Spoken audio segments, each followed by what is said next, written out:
Dieser erste Auftritt mit Audi in Zolder, den würde ich in die 5 tollsten Erlebnisse meiner Rennfahrerkarriere mit einordnen. Wir hatten 6 Gänge, mussten wir schalten, logischerweise. Gell? Jeden einzelnen. Du hattest auch kein ABS oder kein Antriebsschlupfregler und so weiter. Es war einfach pures Fahren. Der Fahrer war zum Großteil entscheidend über Sieg oder Niederlage.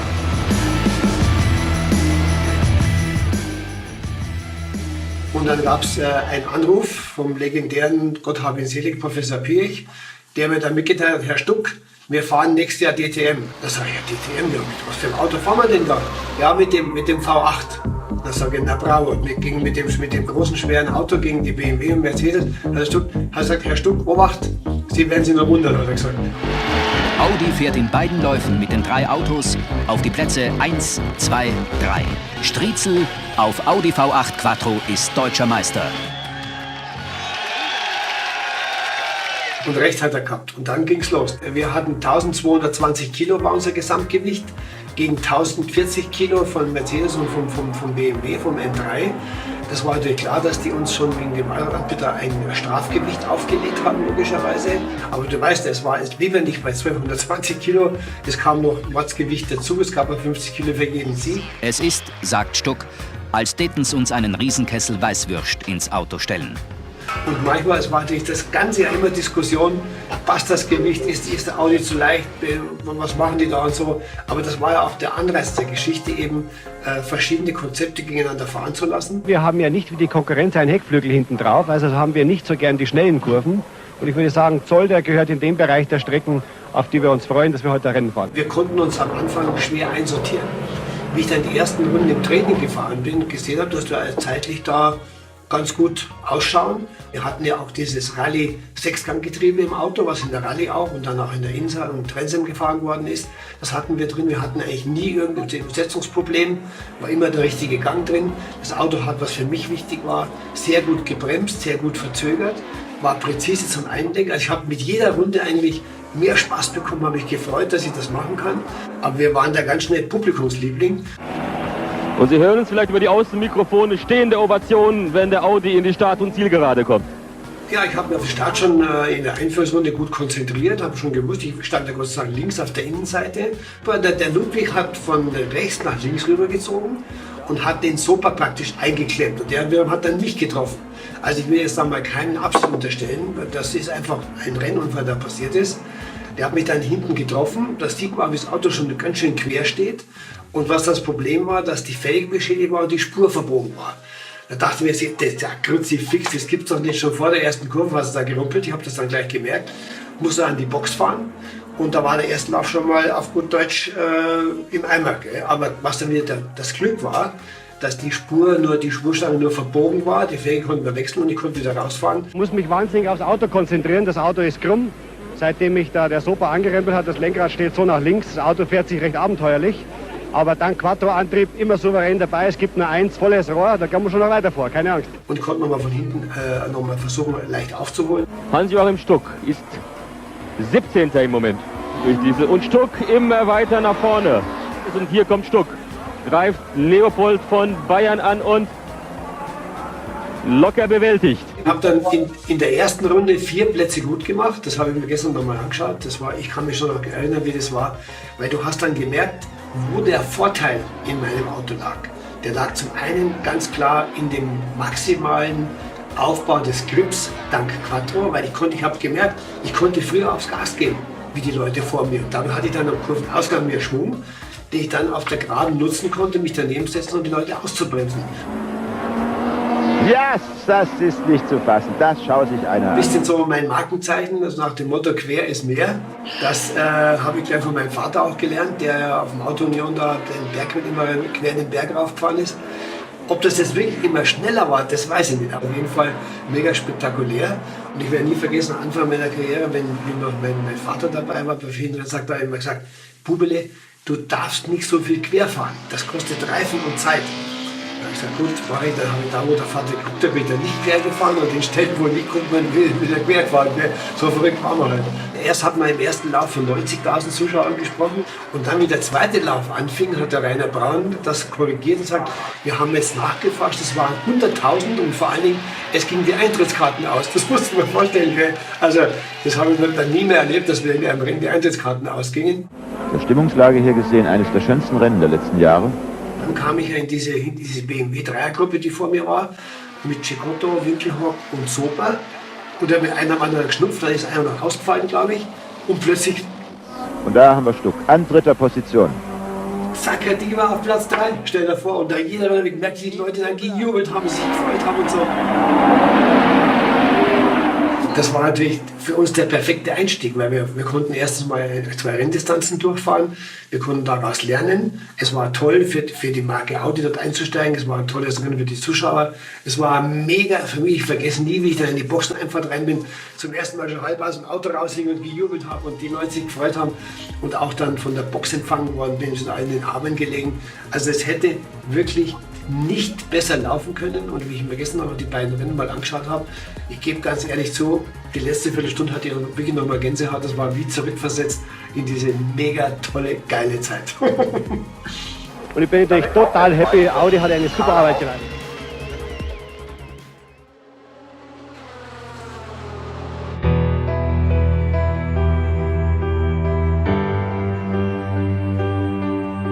DTM and Audi is what shaped my career. When I came there, I was a little Swedish guy.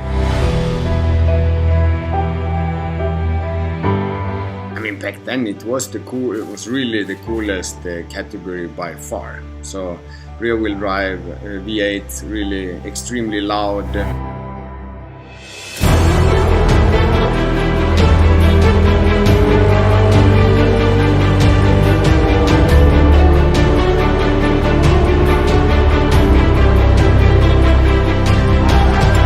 That was an amazing time of my life, that's for sure. My very first race was the DTM final in Hockenheim 1992. So we were maybe 6 or 8 guys going there and watching the final live.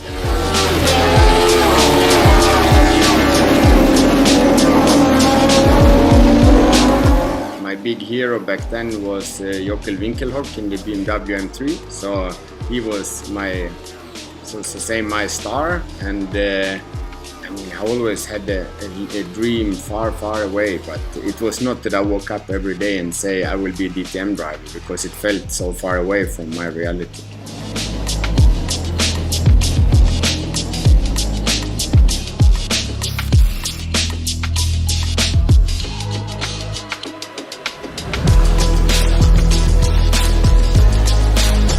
The first time I jumped into it, I was shocked how small the car was in the cockpit. The most spectacular was for me to drive rear-wheel drive. That was the first rear-wheel drive car I actually did racing with. So with all the power, it was a lot focusing on tire management. The cars were also not having much downforce. You could follow others pretty good, and the cars were very robust. You could crash a bit harder into each other than the modern DTM cars got more fragile, lighter. So I think the base concept of DTM back in 2000, 2001, 2002 until 2004, I would say everybody had the focus and common understanding that it should be seen as touring car racing. It's very hard, but you can think that it's the best drivers in the world that want to win, and for sure they are not the softest guys.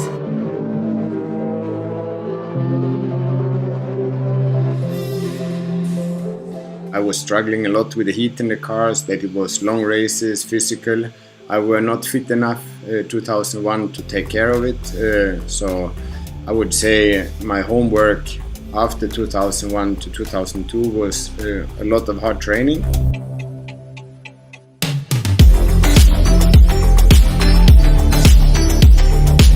In the beginning of the season, we all were competitive. Martin, Tomczyk, myself, Christian and Laurent. And Carl Wendling, I think, was as well on board. I mean, it was clear from the beginning the priority would be to be driver's champion, and Laurent was the superstar at the time.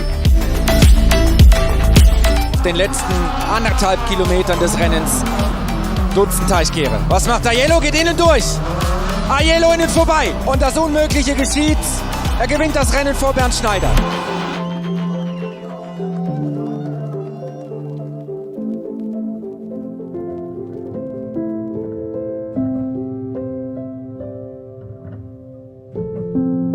I mean, it was very special.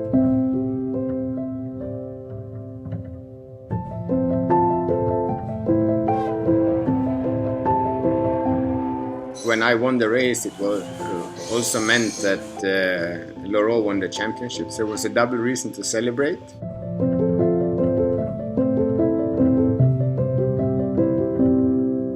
I was learning a lot from Laurent. He was unbelievably talented, very fast, and when I see Laurent, I still have a lot of respect for him.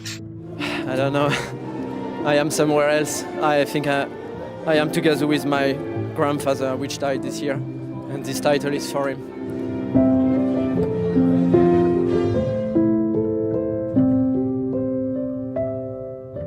In 2001, 2 and 3 was really great years to be in the team and learn from them, and it was a bit fighting for the team and fighting for yourself in the same time, because at that time I didn't have a long-term contract. Anything is year by year, so I had to perform every year to get the chance for the next season. So for sure it was a very emotional moment, but it was more, if I look back now, satisfaction and relief. And I think I really didn't enjoy those moments, as it was always combined with a lot of pressure from myself and from the surroundings. So I think racing was cooler back then.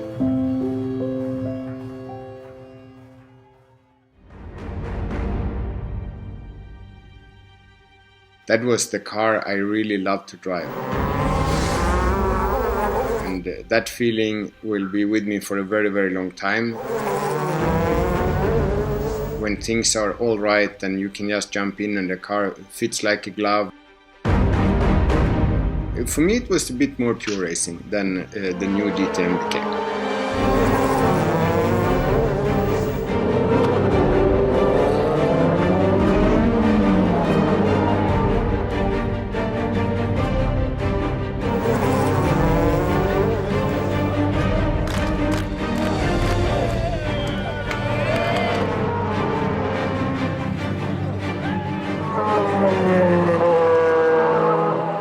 After 2003, when I had 3 fantastic years with Abt as a private team, everything changed a lot, and with Audi as a factory team, also coming with the Audi A4, learning all the new details, how a manufacturer and a factory team runs, was everything new to me.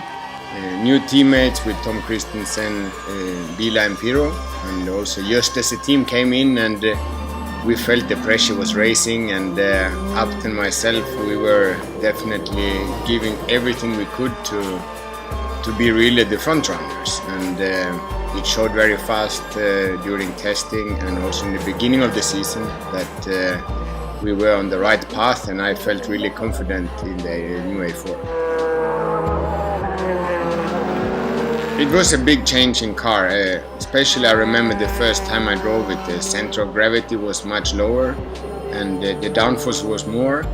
Engines was for me at that time the smallest difference. The tires were also very similar, and I think the biggest change outside the car was all the meetings, everything. It was a meeting for everything, and even today I must say that's one of the things I'm not really missing.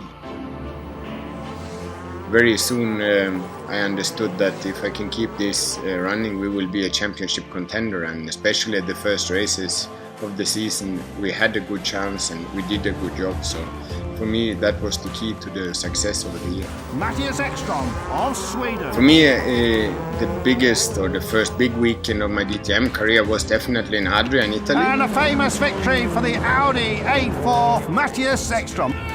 I were I think I had fastest time in qualifying, so I was in pole position and I won the race from start to finish, so that was definitely a memory. The victory podium there gave good chase to the Mercedes pair. I think Zandvoort was actually a nice weekend. I will remember the first corner after restart. I was making a small mistake and Martin was behind me, and we were laughing about it afterwards, because he was, at that time we had a fantastic relationship in the team and he was very supportive. So coming with a win from Zandvoort and going there, I knew that if I play my cards right, there's a big chance that I will be able to be champion. But again, once I jumped in the car, I had the normal focus to go and try and win the race, because being aggressive was the best way to have a defense, or how to say. And I did not really think that it would happen, but I started when I went to bed to think that this might be the day. And Mattias Ekström is ready to become the champion. He is the 2004 champion. They have it on the board. A good result for Mattias Ekström, of course, good result for Audi.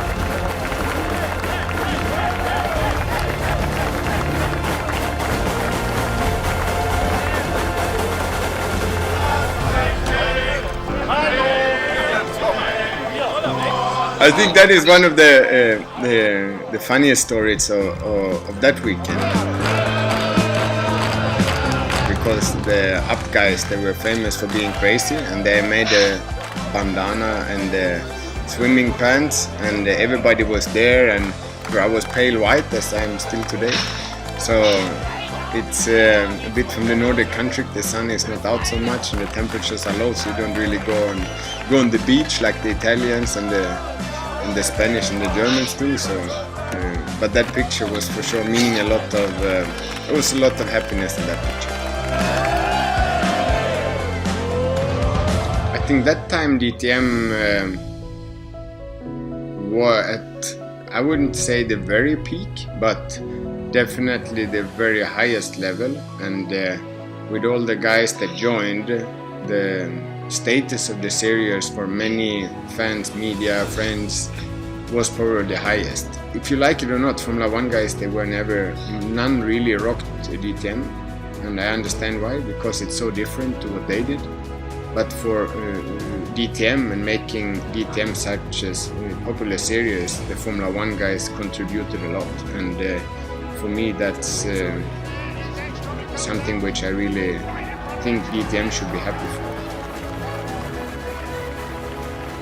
For 2007, I felt again the car was back to my liking, and at that time I knew that the first couple of races are always important to be in the championship hunt. At that time, the team order and supporting drivers and all this were starting to become more obvious, especially team internal. You knew that you have to be competitive to get the support needed, and when development parts came, you wanted to have the first one that you could use every single advantage throughout the season. Yeah, I think that's one of the weekends to forget of my DTM career. I think that was a really hard decision for DTM. I mean, I understand how they want to prove a point that it should be racing manners, but at that time I was a bit frustrated about the situation, for sure. He has instructed all his drivers to retire from this race. I'm not sure I said much. It was just realizing that it will be a hell of a race for the last one, and that was what happened. We don't like to see this sort of thing happen in motor racing. We knew that the feelings were running so strong at Audi.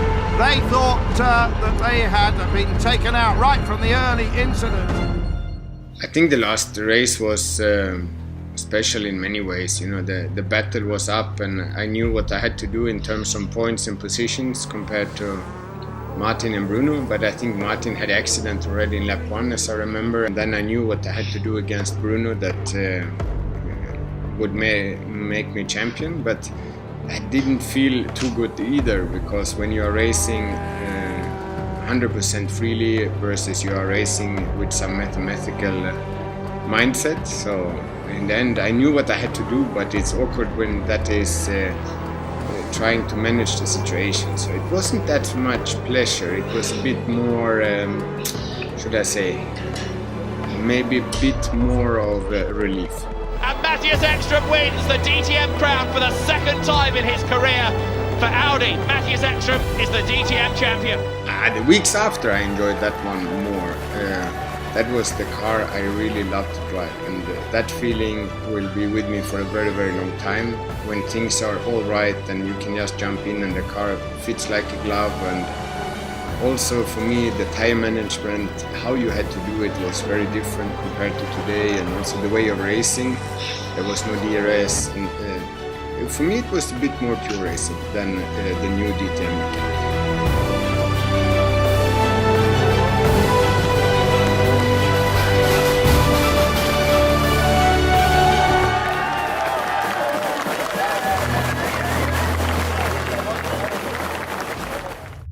Mike Rockenfeller takes the championship. He is DTM champion for 2000. All my life, what I dream about is the cars, and one day to be in such a race car and then to be part of it, to develop it, to talk to the engineers, what you need, what is good, what is not good.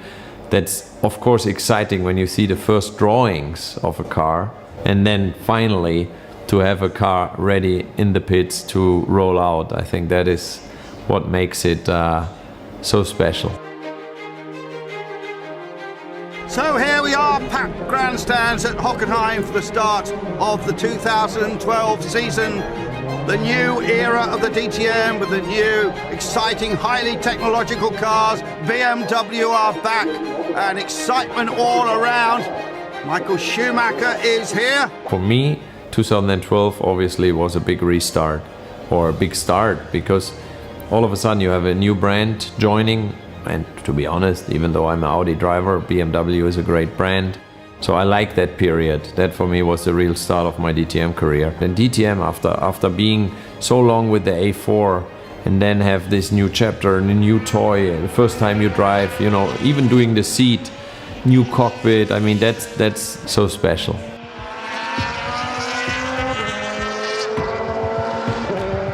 I think the V8 is one of the best engines for a race car, sounding amazing.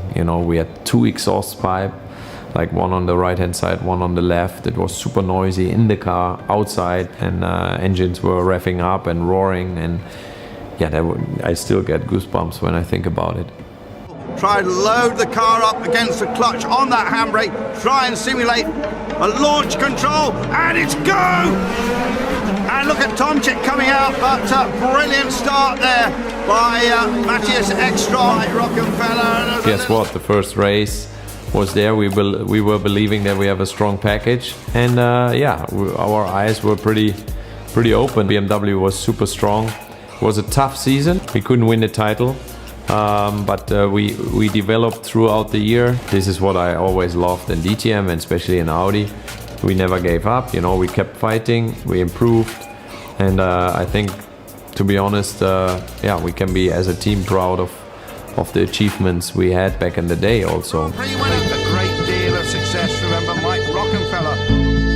2013, it was kind of the same car, but it was renamed. It was the RS5. We had some development going into it. We were more in the performance range of the others. The option tire came into play. We understood quickly what it means to use this option tire.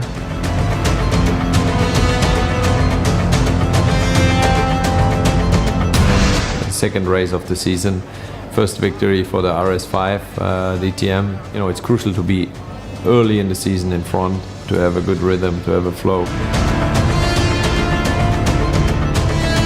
I think the important moments really was the Norris Ring race. We were starting in the back, and we had a safety car, and we did a double pit stop. So we had done our mandatory pit stop already when the safety car was out, and we were basically last, but we had two pit stops already done. We had a good result out of that. And then there was another one at Nürburgring. Rocky's involved! Goodness me, the championship leader! I turned around. I was dead last, but we gained again a pit stop, and I think we finished P4, where normally we should have not, because we were last after the first corner. The crucial point was the strategy. And then, of course, the victories we had, and I think the consistency. And Rocky makes it into fourth. Back in 90. Been having an absolutely fantastic. I remember Felipe Albuquerque. You know, he's a funny guy. I really like him. He's like, man, I don't know how you do it. You know, all the time, no matter what happens, you check the result and you are somewhere in the front. And he was right. I mean, it was just everything worked out. It was meant to be our year. Zandvoort was the second last round of the season. I was leading the championship. We knew it's possible. We knew we want to secure it if we can. Earlier is better.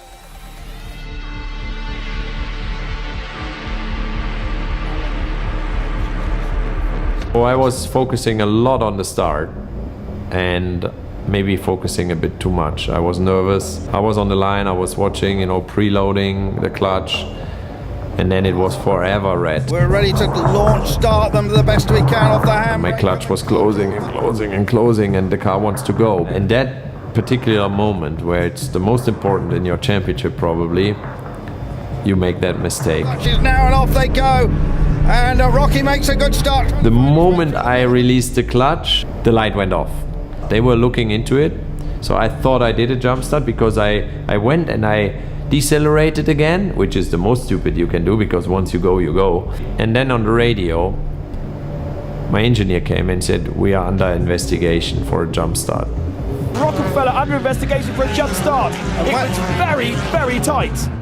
And I didn't even copy because I knew. I said, fuck, we get a jump start. I will get a drive-through race over. And Augusto was leading, so I knew what it meant, right? So he takes full points and probably me 0. No further action, so Mike Rockenfeller's got away with it. When that command came, I was again fully focused, gave it all. I mean, I passed Marco Wittmann straight away on the first lap. Mike Rockenfeller going down the inside of Marco Wittmann. Did it pull off? Yes, it did. Great move from Mike Rockenfeller. We knew if I finished second behind him, it's enough. So everything worked out.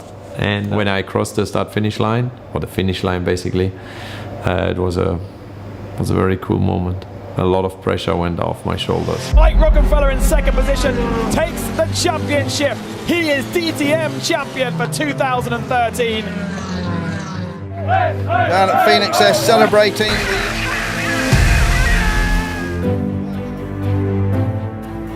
So Rocky stands on the roof.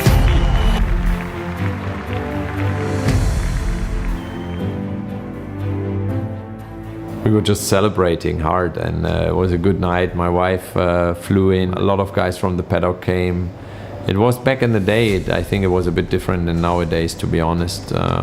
We really had good parties. We appreciated and respected the victory of the others. I had the feeling all the other drivers in the paddock, they really felt happy for me, and that in a way gave me the feeling that they respected me and that they also appreciated me as a person.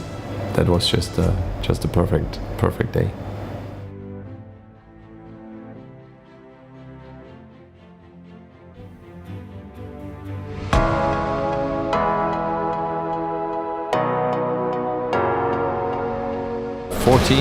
For me, the car was still good enough to win the championship, but we missed it.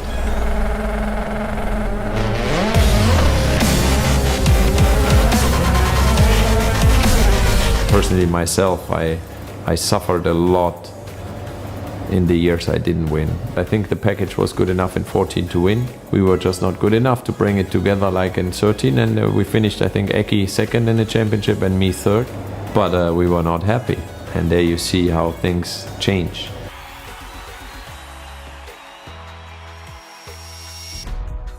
I think 15, 16 was not great. I was struggling a bit, and it was difficult to stay motivated and to get the chance again. And that again, I have to be thankful for Audi, because even in the bad years, very bad years, they stick to me and they believe in me, and this is what I always appreciated. I had a lot of ups and downs and hard times. DTM, I think, is one of the toughest championships in the world in motor racing, especially when you are in there for so long. It's normal that you have good seasons and let's say bad seasons.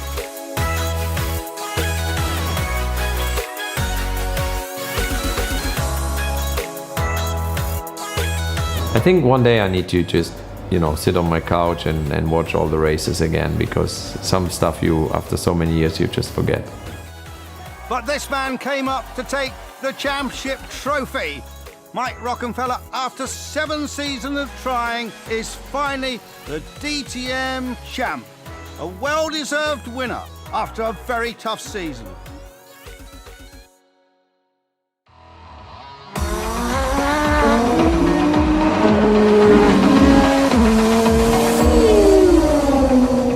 Yeah, the turbo obviously has a very unique sound, completely different to the V8, but especially with our DTM cars, with our Audi RS5, this noise downshifting is something very special, I would say, and even on the straight, the cars are very loud.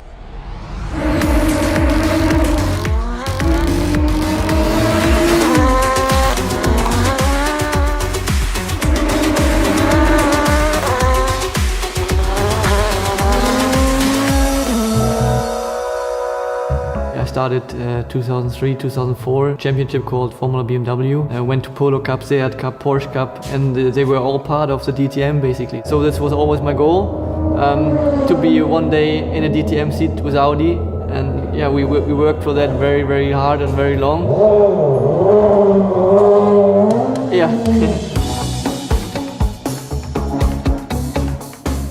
It was the 16th of July. I watched the race, and then I was actually thinking, okay, I've never ever gonna be driving in DTM, because by that time I was 29 already. And then in the same evening I got a call, if I want I can replace Adrian Tambay, who basically had an incident at the start and hurt his hand. On the one hand, obviously I was very excited to be racing in DTM. On the other hand, obviously I wasn't prepared at all. Yeah, I had no clue whatsoever what to do there. I didn't know how to engage the first gear, and then somebody had to tell me how to put the first gear in. And yeah, that's finally how I got rolling into the practice. Yeah, it was a very special one.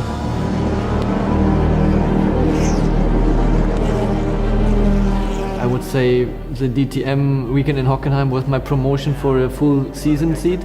We had a good race. We collected first points on Saturday. And René Rast with his DRS gets past Tom Blomqvist to take up that P6 position. Yeah, I was much better prepared for that weekend as well. So I think this was my promotion for the full season drive for next year then.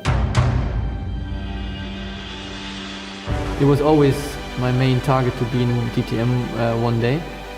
And to have achieved that, to be DTM full factory driver was already, for me, one of the biggest achievements in my life. And it's DTM time. We are racing here at Spielberg in Austria. René Rast going to slot into second place.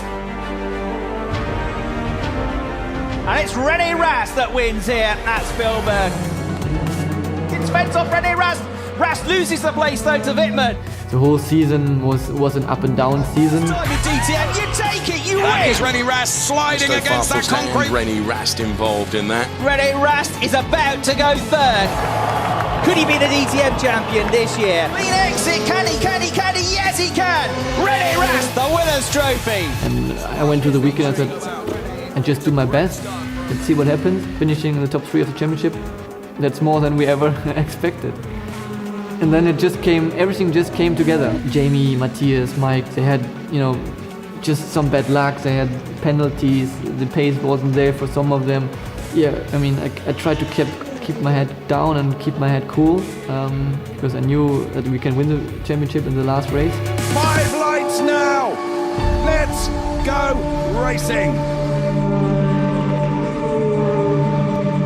And my dream was to be DTM driver, but not to winning the title. I was still miles away of this thought, being DTM champion one day, and suddenly it was there from 1 second to the next. The championship prediction: if it stays this way, René Rast will win the championship by 1 point from Mattias Ekström. I saw the checkered flag. I finished second in that race, and the only radio call I got from an engineer was, well done, good drive. Great drive. And I was like, okay, that's it. Well done, mate. We're not champion. And I was actually sad in that moment, but obviously then they were just waiting for Mattias to cross the finish line. and that the result is basically official. And then they started to scream, and then I knew we made it. René Rast becomes the 2017 DTM champion. It is such an emotional high that you come to the end of the season. Ladies and gentlemen, boys and girls, everyone, it is our new champion, René Rast. –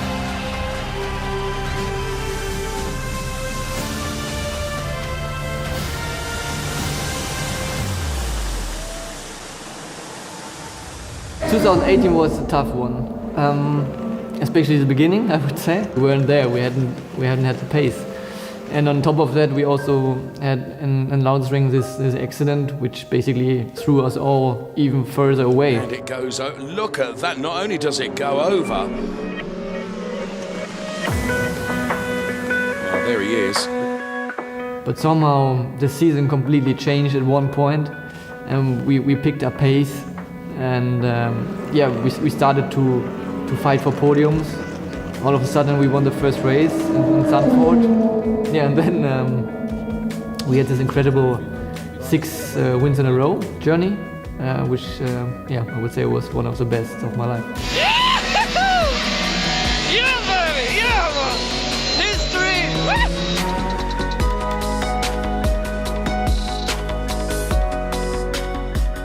René Rast is getting closer, but not close enough, I don't think, Ricky. But then under braking, look how much speed he can... The battle with Gary, I mean, all fair and square. We had fun, and it was just a cool last race weekend with him. I respect him a lot as a driver, as a person, and it was just very cool. P3 was going to be enough for Gary Paffett to become the 2018 DTM champion. Congratulations, Gary, you rocked it.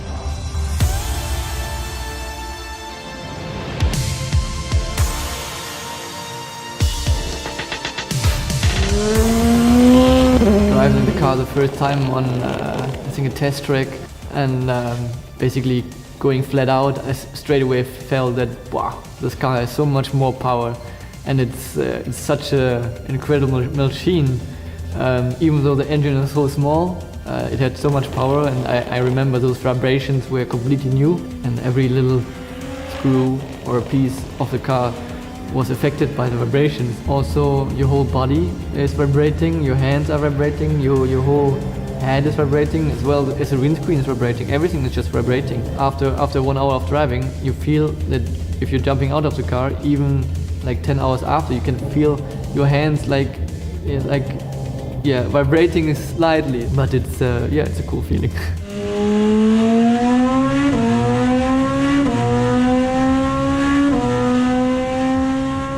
It's a bit more quiet, but it's a completely different characteristic, especially while braking and downshifting. It just, with the ALS system, it makes something very unique and very cool.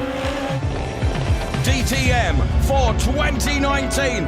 Let's go racing! You have to change your driving style indeed quite a lot. With the turbo engine, obviously the power is a bit delayed. In the moment you go on full power, there's not much happening, but then all of a sudden you get a big boost and a big kick. I mean, it's a big applause to those guys who made it happen, to build the whole car, to build the engine, to make everything stick in the short winter time. And it was just it was the first victory for a turbo engine DTM car in that time, and I just wanted to say thanks to everybody who helped developing that car.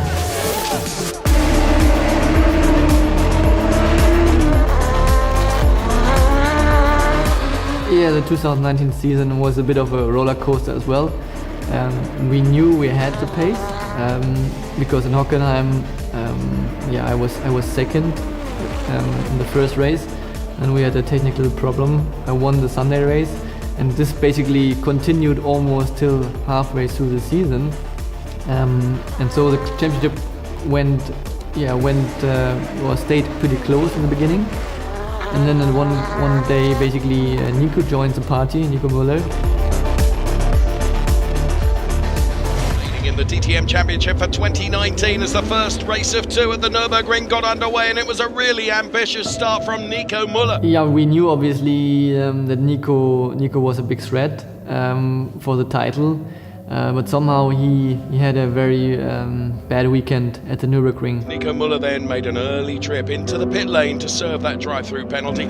An extraordinary win for René Rast, who looked really polished and comfortable. When suddenly my engineer said, you're the DTM champion, I was like, okay, this was kind of surprising, and like I didn't expect it. And are we champion or not? He still doesn't quite believe we it. are champion, René. I got the confirmation. Well done, mate. Yeah! Hey, there he goes. Yeah! Well done. Yeah, it's just the second title feels different compared to the first. You know, those memories will stick forever, and the party we had, or the moment I came back to the team, we were all. We were all kind of excited and all hugging each other, and I could just see all the relief of the whole team, and the moment we were working for just suddenly was there, and it was just something really, really special for us. Nico Müller, race winner. René Rast, of course, the DTM champion, was P3. 2 times champion, 1 time vice champion. No words. I mean, it's something I would never have dared to dream about.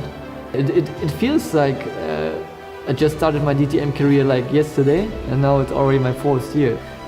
We hope that we can make it a good last one.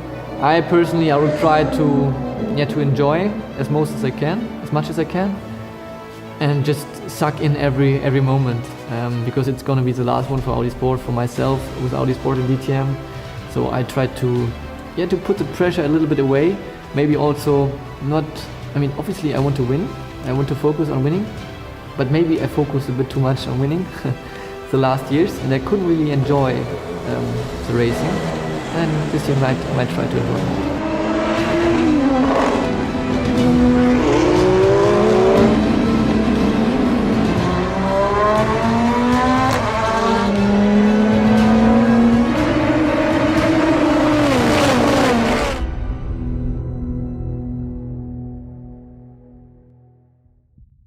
Ready? Okay. So, it was clear the moment would come. You thought you were ready. But then, well, time shot by so fast. Tension. DTM 2020 is underway, side by side as they go through Eau Rouge. Anger. He's completely ruined, honestly. It's up to him. I just react. Alright? Frustration. Robin Freins out of the race, destroying his title hopes. Euphoria. Yes! Finally! I think you're all so happy. Elation. Hugging the car is Nico Müller. Now it's time to close the chapter, to become a part of our history. But sometimes it's really hard to let go. No one believed in us back then. Too unorthodox, too heavy, our V8 Quattro. But we had the last laugh.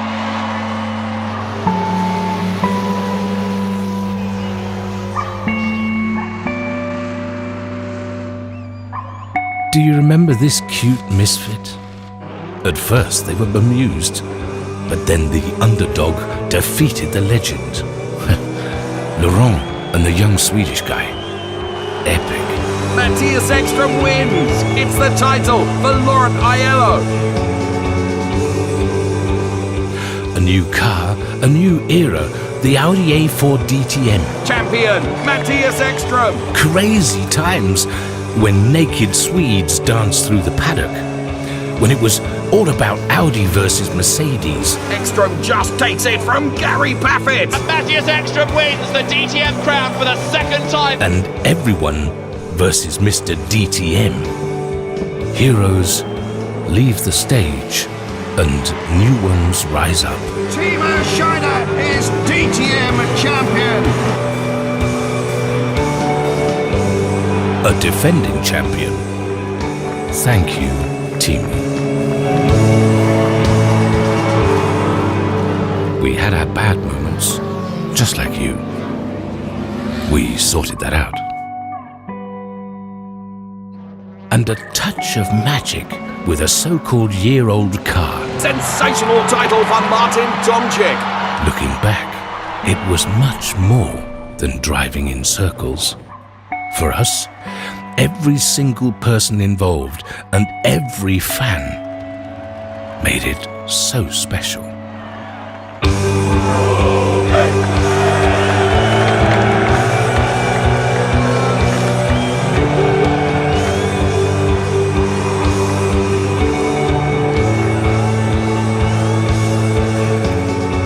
BMW joined the party again.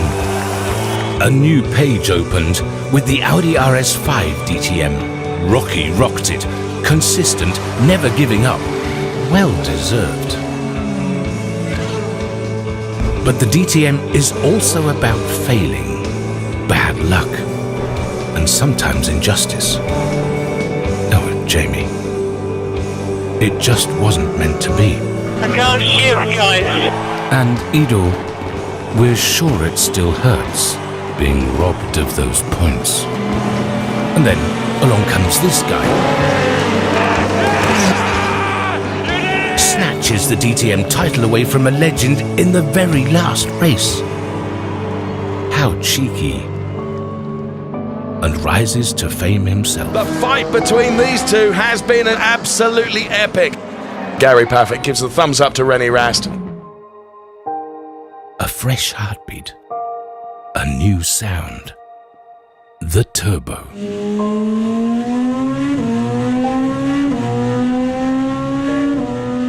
Let's keep this one short.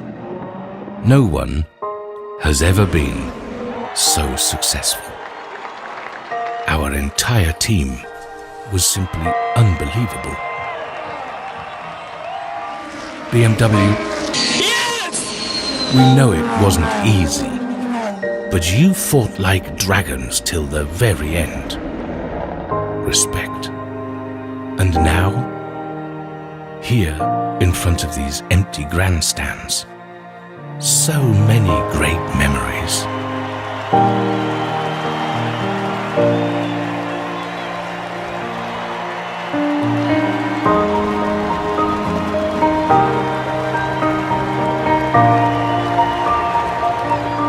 We miss you like mad at the Turbo Finale.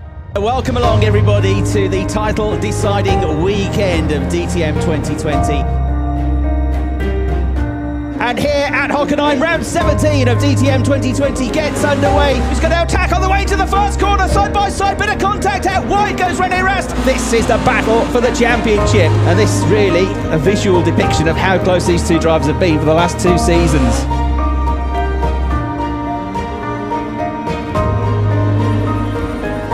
Nico Müller is a lion, he's a fighter, he's going to come through, he's going to take the checkered flag. Nico Müller wins. Wow. We are alive. The championship is alive. The final race of DTM 2020. It's the last Class 1 race, it's the last turbocharged race in DTM. René Rast is about to unleash everything. He has been superb, supreme. He's been the class of the field. He's a three-time champion.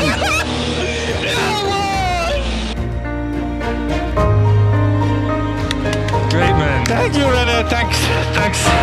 I have no words. Thank you so much for the last 4 years. Okay, guys. We are curious what the future holds.